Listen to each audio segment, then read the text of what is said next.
الله من الشيطان الرجيم. بسم الله الرحمن الرحيم. ضرب لكم مثلا من أنفسكم هل لكم مما ملكت أيمانكم من شركاء فيما رزقناكم فأنتم فيه سواء تخافونهم كخيفتكم أنفسكم كذلك نفصل الآيات لقوم يعقلون بل اتبع الذين ظلموا أهواءهم بغير علم فمن يهدي من أضل الله وما لهم من ناصرين فأقم وجهك للدين حنيفا فطرة الله التي فطر الناس عليها لا تبديل لخلق الله ذلك الدين القيم ولكن أكثر الناس لا يعلمون منيبين إليه واتقوه وأقيموا الصلاة ولا تكونوا من المشركين من الذين فرقوا دينهم وكانوا شيعا كل حزب بما لديهم فرحون صدق الله العظيم. سورۃ الروم کی آیت نمبر 28 سے 32 تک آیات میں نے آپ کے سامنے اس وقت تلاوت کی. ان آیات مبارکہ سے پہلے بہت سی آیات میں اللہ تعالیٰ نے اپنی قدرت کے دلائل بیان فرمائے تھے. انسان کی تخلیق، لوگوں کی مختلف مزاج، ان کی رنگتیں، ان کی نسلیں، اور زمین و آسمان کی تخلیق، اسی طریقے سے برد و باران، برق، بجلی کا چمکنا، یہ کئی چیزیں اللہ تعالیٰ نے ذکر فرمائیں کہ یہ سارے معاملات اللہ کے کنٹرول اور اس کے اختیار میں ہیں. جس کے اختیار میں یہ سب کچھ ہے تو اس کے لیے دوبارہ پیدا کرنا کوئی مشکل نہیں. اور یہ فرمایا کہ وَلَهُ الْمَثَلُ الْأَعْلَى فِي السَّمَاوَاتِ، اللہ کی شان سب سے بلند ہے آسمانوں میں بھی زمین میں بھی. اس جیسی شان کسی کی بھی نہیں، نہ آسمانوں میں نہ زمین میں. لیس کمثلہ شیء، اس جیسا کوئی نہیں.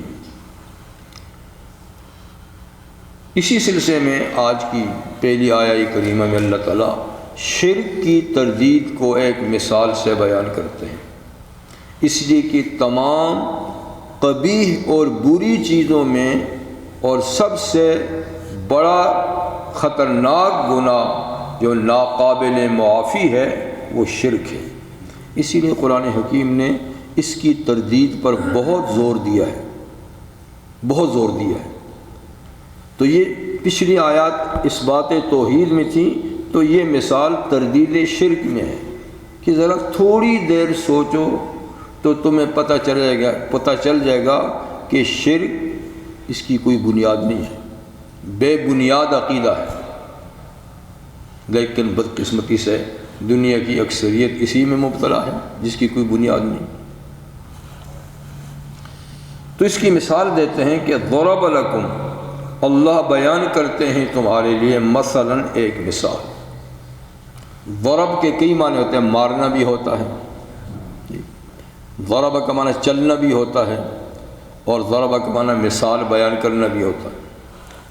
بیان کرتا ہے اللہ تمہارے لیے ایک مثال، اور کہیں دور دراز سے نہیں، من انفسکم، خود تمہارے اپنے نفسوں سے، تمہاری اپنی جانوں سے ایک مثال. ذرا تھوڑا سا جھانک کے دیکھو بس تو مثال سامنے ہے. وہ مثال یہ ہے، هل لکم مما ملکت ایمانکم من شرکاء فیما رزقناکم.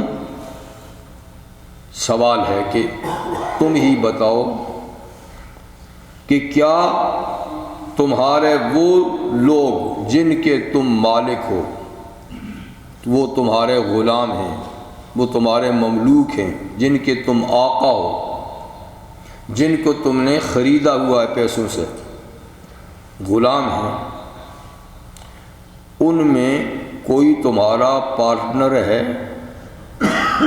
فیما رزقناکم، اس مال و دولت میں جو ہم نے تم کو دی ہے، یعنی جو مال و دولت، جو نعمتیں ہم نے تمہیں دی ہیں، پھر تم نے ایک آدمی کو بازار سے خرید لیا اور اپنا غلام بنایا، تو کیا اس غلام کو آپ اپنے سارے کاموں میں شریک بنا دیتے ہیں کہ جتنے اختیار میرے اتنے تیرے بھی ہیں، جو میں کروں گا وہ تو بھی کر؟ فَأَنْتُمْ فِيهِ سَوَاءٌ، کہ تم اختیارات میں بالکل برابر جیسے ہو۔ تو تم ہی سوچو، ایسا تم کرتے ہو، ایسا تم گوارا کر سکتے ہو کہ اپنے غلام کو اپنی کل جائیداد اور مال میں برابر کا شریک ٹھہرا دو؟ پر کہ کبھی نہیں کرو گے۔ یہ تو زر خرید غلام ہے، اس کا تو سرے سے اختیار ہی نہیں ہے، اس کا تو سرے سے روٹی کپڑے پینے کھانے کا کوئی اس کے علاوہ اختیار ہی نہیں ہے، چاہے جائے کہ تھوڑا بہت اختیار ہو وہ بھی نہیں ہے۔ یعنی تمہارے غلام تو ہوئے بے اختیار، اس لیے کہ غلام ہیں، اور میں تو ہوں مالک اور خالق، اور میری مخلوق ہوگی با اختیار۔ تمہارے وہ غلام ہیں، اور وہ غلامی بھی مجازی ہے، حقیقی نہیں، مجازی ہے، وقتی ہے۔ تمہارا ایک قاعدہ اور ضابطہ ہے کہ وہ غلام ہے، ورنہ وہ تو میں نے بنائے سارے کے سارے۔ لیکن ایک وقتی قاعدے اور قانون کے تحت اگر تم کسی کو غلام بنا لیتے ہو تو اس کو اپنے معاملات میں شریک نہیں ٹھہراتے۔ تو جس کے ہاں غلامی نہیں، وہاں تو عبودیت ہے، بندگی ہے، مخلوق ہونا ہے۔ وہ کیسے گوارا کرے کہ اپنی مخلوق میں ان کو با اختیار بنا دے کہ تم جو چاہو کرو؟ یعنی اسی سے سمجھو، جو چیز تمہیں گوارا نہیں تو اللہ کو کیوں گوارا ہے؟ اس لیے اختیارات سارے کے سارے کس کے پاس ہیں؟ اللہ کے پاس، نہ کسی نبی مرسل کے پاس، نہ کسی ملائکہ مقرب کے پاس، نہ کسی مخلوق کے پاس۔ اللہ نے اختیار دیا ہی نہیں ہے، سارے اپنے پاس رکھے۔ اور واقعہ یہ ہے کہ وہی تو مالک ہے، باقی تو سر اس کے مملوک ہیں۔ اور تمہارا عارضی کوئی مملوک ہو جائے تو تم گوارا نہیں کرتے ہو کہ وہ تمہاری چیز میں شریک ہو جائے، بلکہ بات یہاں تک ہے کہ تخافونہم کخیفتکم انفسکم، تم تو اپنے غلاموں سے ڈرتے بھی رہتے ہو جیسے کہ تم اپنے لوگوں سے ڈرتے ہو جو غلام نہیں ہو۔ تو تم اپنے غلاموں سے جو کہ بے اختیار ہیں ڈرتے رہتے ہو کہ کہیں کل کو بگڑ نہ جائے، کل کو کوئی کسی چیز پہ قبضہ نہ کر لے، حالانکہ بیچارہ غلام کیا قبضہ کرے گا۔ جس طرح تم اپنے دیگر اعزاء، اقارب، دوست، احباب سے ڈرتے ہو کہ ہو نہ ہو یہ عزیز، یہ رشتہ دار، یہ دوست کل کو میری کسی جائیداد پہ حملہ نہ کر دیں، قبضہ نہ کر دیں، تو یہ ڈر بھی تمہیں رہتا ہے۔ تو اس طرح کبھی کبھی تم غلاموں میں سے ڈرتے ہو کہ یہ غلام بگڑ نہ جائے، تو تم تو شریک تو کجا کرو، ان کی شراکت سے ڈرتے بھی رہتے ہو۔ تو اپنا حال تو یہ ہے، اور اللہ کے معاملات میں تم ہر ایرے غیرے کو کہتے ہو کہ یہ با اختیار ہے، اور اللہ تعالیٰ نے اس کو اختیار دے رکھا ہے، اور یہ جو چاہے کر سکتا ہے۔ یعنی کتنی بری بات ہے، کتنی بری بات ہے۔ کذالک نفصل الآیات لقوم یعقلون، ایسے ہی ہم کھول کھول کر بیان کرتے ہیں احکامات اور دلائل ان لوگوں کے لیے جو سمجھ رکھتے ہیں۔ بس سمجھنے والے کے لیے ایک مثال کافی ہے، لیکن ہم پھر بار بار ان مثالوں کو دہراتے ہیں تاکہ لوگوں کی سمجھ میں بات آئے کہ اللہ لا الہ الا اللہ، لا الہ الا اللہ مطلب یہ ہے کہ اس کی الوہیت میں کسی قسم کی ادنا سے ادنا شراکت بھی کسی کی نہیں ہے۔ نہ الوہیت میں نہ عبودیت میں، وَلَهُ الْمَثَلُ الْأَعْلَىٰ، اس کی بڑی شان ہے۔ یہاں غلامی کا ذکر آیا، اور کئی جگہ قرآن حکیم میں غلامی کا ذکر آیا ہے، اور یہ مسئلہ کئی دفعہ میں نے عرض کیا بھی ہے کہ غلامی ایک غیر فطرتی نظام ہے اور تھا، اور یہ کوئی اسلام کا ایجاد کیا ہوا نظام ہے بھی نہیں۔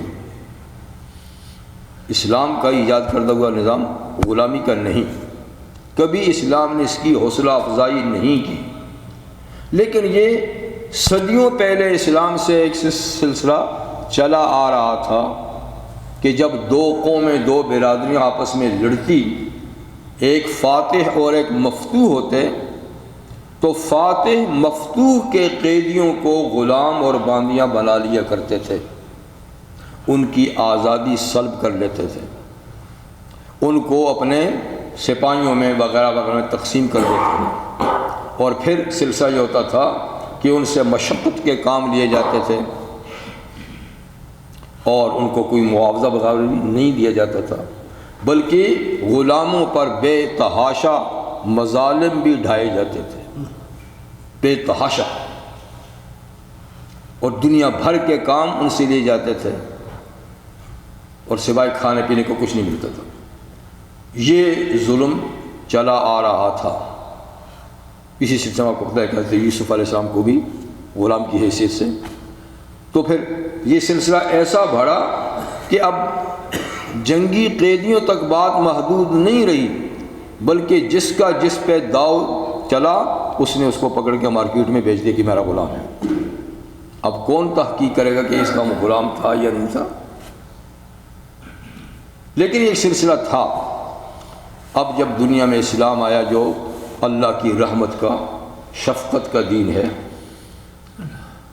سوال یہ ہے کہ اسلام نے آتے ہی یک قلم اس نظام کو ختم کیوں نہیں کر دیا، اور اس کو برقرار کیوں رکھا؟ تو اس کی کئی وجوہات ہیں، جس میں سے اہل علم نے یہ بھی فرمایا ہے کہ چونکہ بہت بڑا نظام غلاموں کے ہاتھوں ہی سے چلایا جاتا تھا، اور پوری معیشت تقریباً ان کے ہاتھوں چلتی تھی، اگر بیک وقت غلامی کا قضیہ ختم کر دیا جاتا تو دنیا کی معیشت ٹھپ ہو جاتی، ختم ہو جاتی۔ تو اس لیے اسلام نے اس کو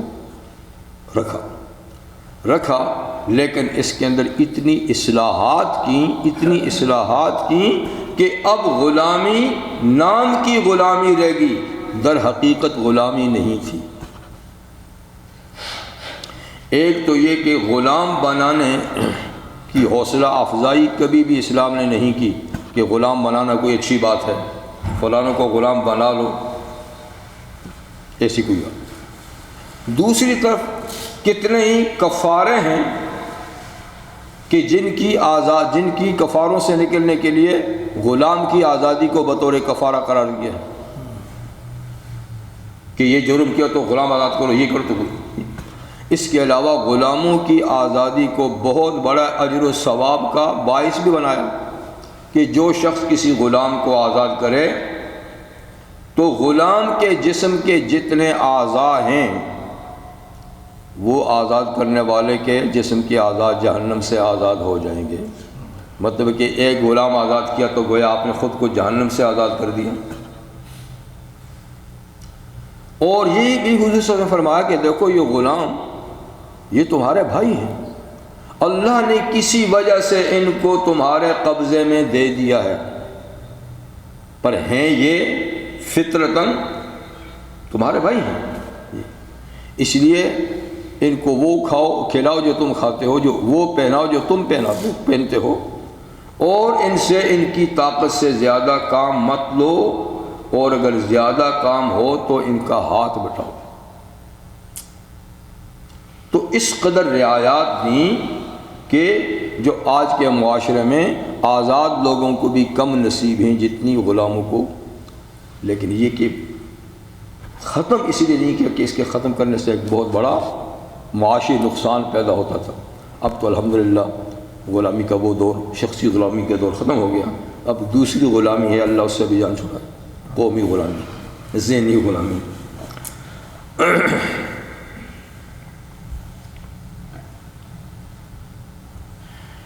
بل اتبع الذین ظلموا اہواءہم بغیر علم، بلکہ وہ لوگ جنہوں نے ظلم کیا، ظلم سے مراد یہاں پر شرک ہے۔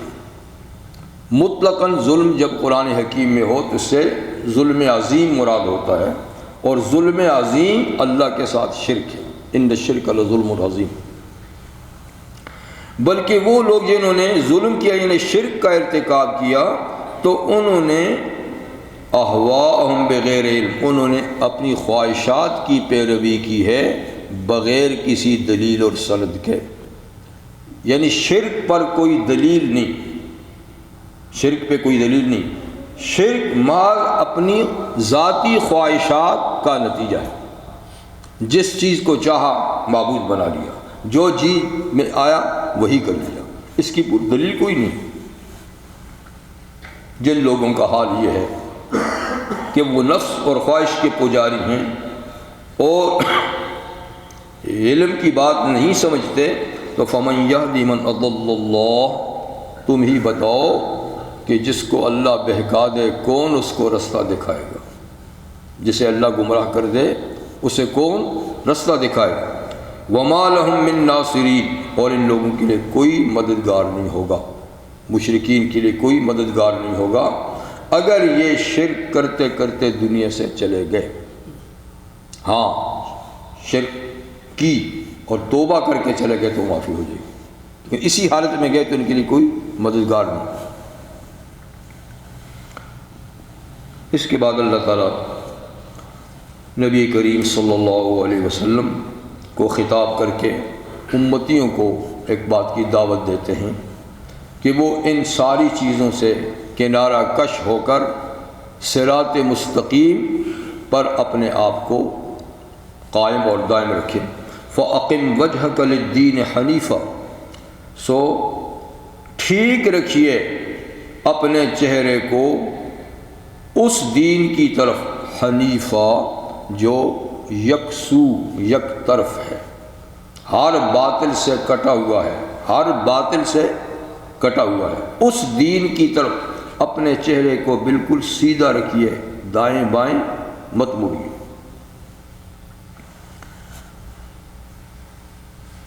وجہ کا فرمایا یہ کہ نفس کا، اپنی ذات کو، وجہ کا چہرے کو، اس لیے کہ چہرہ ہی ہر چیز کی شناخت کا ذریعہ ہوتا ہے، اور چہرہ پورے جسم میں ایسا معزز مقام ہے کہ جس سے پورے جسم کی عظمت کا اظہار ہوتا ہے، اور یہ کمالات کا سرچشمہ بھی ہے۔ جتنے حواس ہیں اللہ نے وہ چہرے ہی میں رکھے ہیں، سمجھنے کی قوت، دیکھنے کی قوت، سونگھنے کی، چکھنے کی، سننے کی، سارے حاسے جو وہ بھی سر میں ہیں۔ تو یہ چھوٹا سا حصہ یہ یعنی پہچان ہے پورے وجود کا، تو اس لیے اللہ تعالیٰ وجہ کا لفظ بولتا ہے کہ اپنا چہرہ، کہ چہرہ ادھر ہو گیا تو پورا ادھر ہو گیا، اور چہرہ گھوم گیا تو جیسے کہ سارے گھوم گیا۔ تو مطلب اس سے اپنی پوری ذات ہے، سر سے پاؤں تک خود کو ٹھیک رکھیے، للدین حنیفہ، اس دین کے لیے جو حنیف ہے۔ دین حنیف ملت ابراہیمی کا نام ہے، ملت ابراہیم حنیفہ، ملت ابراہیم حنیفہ۔ اس دور سے پہلے، ابراہیم علیہ السلام کے دور سے پہلے سابی دور تھا، وہ گویا ادریس علیہ السلام، نوح علیہ السلام، ہود علیہ السلام، صالح علیہ السلام، یہ تمام چلتے چلتے چلتے ابراہیم علیہ السلام کے زمانے تک جو دین تھا اس کا لقب تھا سابی، صوابی جی۔ تو وہ بھی انبیاء کرام کی شریعت، انبیاء کرام کا دین تھا، تو رفتہ رفتہ اس کے اندر لوگوں نے تبدیلیاں کرتے کرتے کرتے اس کو مکمل شرک بنا دیا، بالکل شرک ہو گیا، الٹا۔ یعنی جو دین کے کام تھے سب ختم ہو گئے۔ جب وہ دور ختم ہو گیا اور اس دور والے لوگوں کو بھی اللہ نے ختم ہی کر دیا، یہ کہ بعدی کو، تو پھر دوسرا دور چلتا ہے حنیفی، جو ابراہیم علیہ السلام چلتا ہے، اور یہ دور اب چلے گا تا قیامت۔ تو آج دنیا میں جتنی بھی مشرک قومیں ہیں، مذاہب ہیں، وہ اسی سابی دین کی بگڑی ہوئی شکلیں ہیں۔ ہندو ہیں، سکھ ہیں، بدھسٹ ہیں، جتنے بھی ہیں دنیا میں، اسی سابی دین کی بگڑی ہوئی شکلیں ہیں۔ لیکن اس کے مقابلے میں اللہ نے دین حنیف کو بھیجا۔ اب دین حنیف کے حامل اس وقت 3 امتیں ہیں جو اس کی دعوے دار ہیں۔ یہودی بھی کہتے ہیں ہم حنیف ہیں، ہم ابراہیمی ہیں۔ عیسائیوں کا بھی دعویٰ ہے کہ ہم حنیف ہیں، ابراہیمی ہیں، اور مسلمانوں کا بھی کہ ہم حنیف ہیں۔ تو یہ تینوں دین حنیف کی دعوے دار ہیں۔ لیکن معاملہ یہاں بھی ایسا ہوا کہ دین حنیف جو حضرت ابراہیم علیہ السلام کی ملت اور دین ہے، جب وہ چلتے چلتے یہودیوں تک پہنچا، اور پھر یہودیوں کے دور میں اس دین کو مسخ کرنا شروع کر دیا گیا، اس کی شکل بگاڑنی شروع کر دی گئی۔ تو آج جو یہودیت ہے وہ بگڑی ہوئی حنیفیت ہے، بگڑی ہوئی۔ اس کے بعد مسیح علیہ السلام تشریف لائے، انہوں نے اصلاحی کوششیں کی، بہرحال جتنی کوشش ان کی بار بار ہوئی، ان کے جانے کے بعد پھر ان کے جو لوگ تھے انہوں نے اس کو بگاڑنا شروع کر دیا۔ تو آج جو عیسائیت ہے وہ بھی بگڑی ہوئی حنیفیت ہے۔ تو دعویٰ تو ہے کہ ہم ابراہیمی ہیں، تو اللہ نے فرمایا ما کان ابراہیم یہودی ولا نصرانیہ، ابراہیم نہ یہودی تھے نہ عیسائی تھے، ولکن کان حنیفا مسلما، لیکن وہ حنیف اور اللہ کے تابعدار تھے۔ ان اول الناس بابراہیم للذین اتبعوا وهذا النبی والذین آمنوا، فرمایا کہ یہ دعوے چھوڑو، بے شک ابراہیم علیہ السلام کے قریب تر، نزدیک تر وہ لوگ تھے جو ان کے زمانے میں ان پہ ایمان لائے تھے۔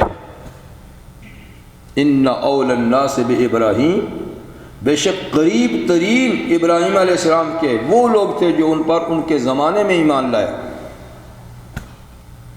وہذا النبی، اور پھر ان کے قریب تر یہ نبی ہے محمد صلی اللہ علیہ وسلم، یہ نبی، اور والذین آمنوا، اور وہ لوگ جو اس نبی پر ایمان لائے، یہ ہیں اب ابراہیمی۔ یہ بیچ کی دونوں قومیں جو ہیں نا، انہوں نے ملت ابراہیمی کو بگاڑ دیا۔ تو خیر میں عرض کر رہا تھا کہ حنیفی دور ابراہیم علیہ السلام سے شروع ہوتا ہے، اور اب یہ قیامت تک رہے گا، اور اس کے بگاڑنے کے لیے بھی 2 امتوں نے کوششیں کی، لیکن اللہ نے تیسری امت قائم کر دی ہے جس کو تا قیامت سینے سے لگائے رکھے گا۔ فطرت اللہ التی فطر الناس علیہا، یہ اللہ کی فطرت ہے۔ ملت حنیفی یہ فطرت ہے، نیچر ہے، جس نہج پہ اللہ نے ایک چیز کو بنانا چاہا یہ اسی کے مطابق ہے۔ فطرت اللہ التی فطر الناس علیہا، اللہ کی فطرت جس پہ اللہ نے لوگوں کو بنایا ہے۔ تو ملت حنیفی یعنی اسی فطرت کا دوسرا نام ہے۔ لا تبدیل لخلق اللہ، اللہ کی اس تخلیق میں اب کوئی تبدیلی واقعہ نہ ہوگی، اب کوئی اس کو بالکل تبدیل نہ کر سکے گا، جیسے سابی دور بالکل تبدیل ہو گیا یا دوسرے مذاہب نے، لیکن یہ رکھنے تو لوگ ڈالیں گے، کوششیں تو لوگ کریں گے اس کو بگاڑنے کی، لیکن نبی کریم صلی اللہ علیہ وسلم کے ارشاد ہے کہ میری امت میں ہمیشہ ایسے لوگ رہیں گے جو اس قسم کے لوگوں کا تعاقب کریں گے اور ان کی بے بنیاد چیزوں کو دین سے ہٹائیں گے اور دین کا صحیح رخ اور چہرہ روشن کر کے دکھائیں گے۔ اس لیے اس میں تبدیلی اب ایسی نہیں آئے گی جس طرح کہ پہلے مذاہب والوں نے تبدیلی کی۔ فطرت سے مراد ایک وہ بھی ہے جو حدیث میں آیا ہے کہ کل مولود یولد علی الفطرہ، کہ ہر پیدا ہونے والا بچہ فطرت صحیحہ پہ پیدا ہوتا ہے۔ تو فطرت کا معنی صلاحیت، قابلیت، یا وہ عہد و میثاق جو اللہ نے روز ازل میں لیا تھا، الست بربکم، تو تمام ارواح انسانی نے جواب میں کہا تھا بلا، آپ ہمارے رب ہیں۔ تو ہر پیدا ہونے والا اسی اقرار پہ پیدا ہوتا ہے، ہر پیدا ہونے والا اسی اقرار پہ پیدا ہوتا ہے۔ پھر آگے چل کر معاشرہ، سوسائٹی اس کو بگاڑتی ہے، فَأَبَوَاهُ، اس کے ماں باپ اس کو یا یہودی بنا دیتے ہیں یا مجوسی بناتے ہیں یا کچھ بنا دیتے ہیں، پر پیدا ہونے والا فطرت پہ پیدا ہوتا ہے۔ تو فطرت کے وہ معنی بھی ہیں، ذالک الدین القیم، یہی فطرت یا یہ دین حنیف، یہی دین قیم ہے، یہی درست اور ٹھیک دین ہے۔ ولیکن اکثر الناس لا یعلمون، لیکن اکثر لوگ نہیں جانتے اس بات کو، اور وہ دائیں بائیں پھرتے رہتے ہیں کہ اس کو دیکھو یہ ٹھیک ہے، اس کو دیکھو وہ ٹھیک ہے، حالانکہ ٹھیک دین تو صرف یہی ہے۔ تو اقم وجہک للدین حنیفہ، ایک اپنے چہرے کو دین حنیف کی طرف بالکل سیدھا رکھیے جو اللہ کی فطرت کے عین مطابق ہے اور دین قیم بھی ہے۔ دوسری بات، منیبین الیہ، اس حال میں کہ اے لوگو تم اللہ کی طرف انابت کرنے والے ہو، جھکنے والے ہو۔ انابت، جھکاؤ، تو اپنے آپ کو سیدھا رکھو دین اور اللہ کی طرف جھکنے والے بنو جی، اور واتقوا، اللہ ہی سے ڈرو۔ تو تین باتیں بتا دیں، دین کی طرف اپنے آپ کو سیدھا رکھو، اور اللہ تعالیٰ کی طرف رجوع رکھو، اور اللہ تعالیٰ سے خائف رہو، ڈرتے رہو۔ یہ تو عقیدے سے متعلق باتیں ہوئیں۔ اب عملی طور پہ دین پہ ثبات کیسے حاصل ہوگا؟ فرمایا اقیم الصلاۃ، اور ٹھیک طریقے سے نماز قائم کرو، عملاً ٹھیک طریقے سے وقت کی پابندی کے ساتھ نماز ادا کرتے رہو تو دین پر قائم رہنا آسان ہوگا اور تمہارا دین کی طرف چہرہ درست رہے گا۔ وَلَا تَكُونُوا مِنَ الْمُشْرِكِينَ، یہ کام تو کرو اور مشرکین میں سے نہ بن جاؤ، اس لیے کہ ان کاموں کا نہ کرنا مشرکین کا کام ہے، یعنی ان کاموں کا نہ کرنا۔ تو دو ہی قومیں ہیں، یا مشرک ہے یا موحد، یا اللہ کے ساتھ شریک کرنے والے ہیں اور یا اللہ کو ایک ماننے والے ہیں۔ تو اللہ کو ایک ماننے والوں کا رستہ تو یہی ہے کہ اقم وجہک للدین حنیفا منیبین الیہ واتقوا واقیموا الصلاۃ،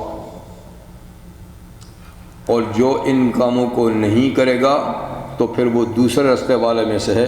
اس کے لیے فرما دیا کہ وَلَا تَكُونُوا مِنَ الْمُشْرِكِينَ، ایسا نہ کر کے مشرک مت بنو، ایسا نہ کر کے، اگر ایسا نہیں کرو گے تو اندیشہ ہے کہ شرک کے دلدل میں پھنس جاؤ گے۔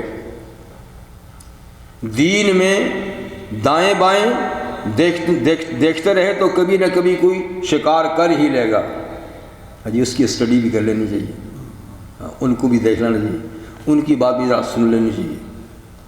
جو اس طرح کی ٹھونگے لگاتے ہیں ہر جگہ تو پھر کہیں نہ کہیں جال میں پھنس جاتے ہیں، یار فلانے کی بات تو بڑی اچھی لگ رہی ہے۔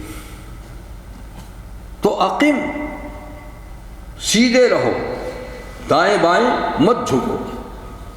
اور انابت بھی اللہ کی طرف ہو، خوف بھی اللہ کا ہو، نماز بھی قائم ہوتی رہے، تو یہ ہیں تحفظات دین کے لیے، اس سے دین کو تحفظ ملتا ہے۔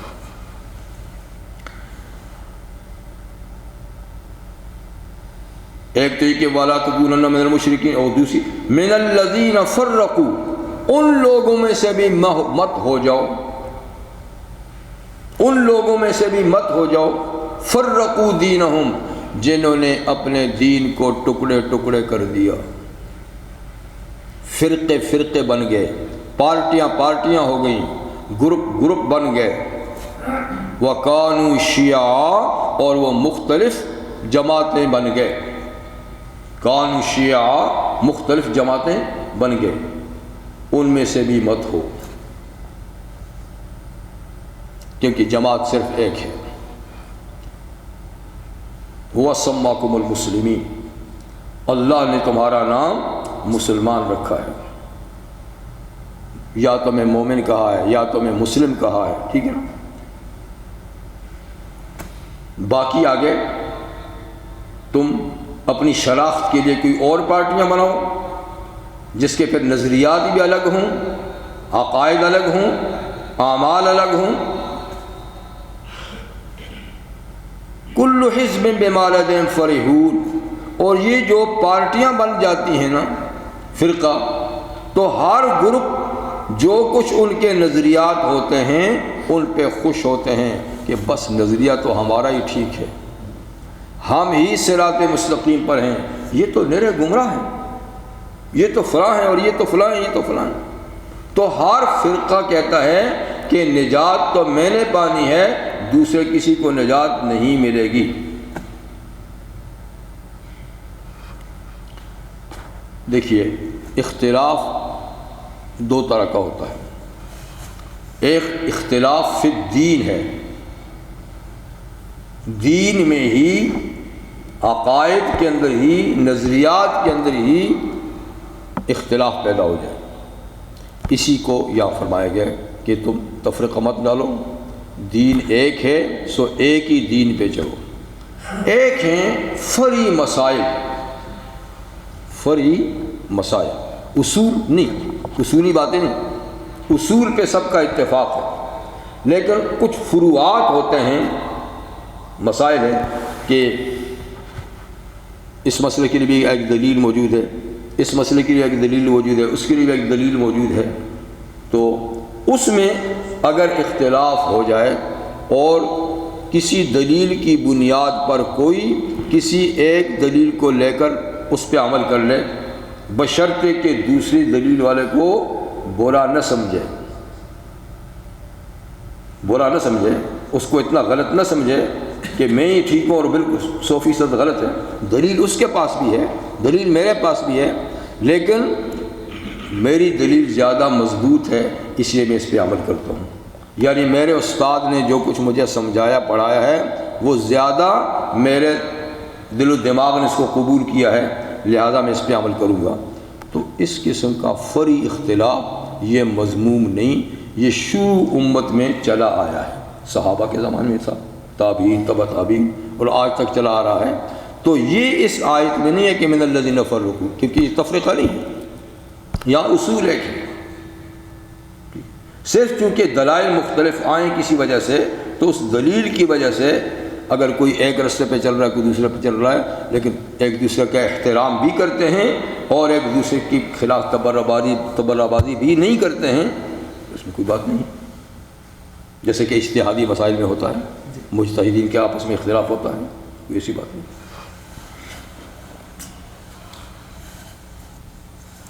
وَإِذَا مَسَّ النَّاسَ ضُرٌّ دَعَوْا رَبَّهُمْ مُنِيبِينَ إِلَيْهِ، انسان کی فطرت کا ایک کمزور پہلو اللہ بیان فرماتے ہیں کہ ہونا تو یہ چاہتا کہ منیبینہ، ہر وقت اللہ کی طرف بندے کا رجوع ہو،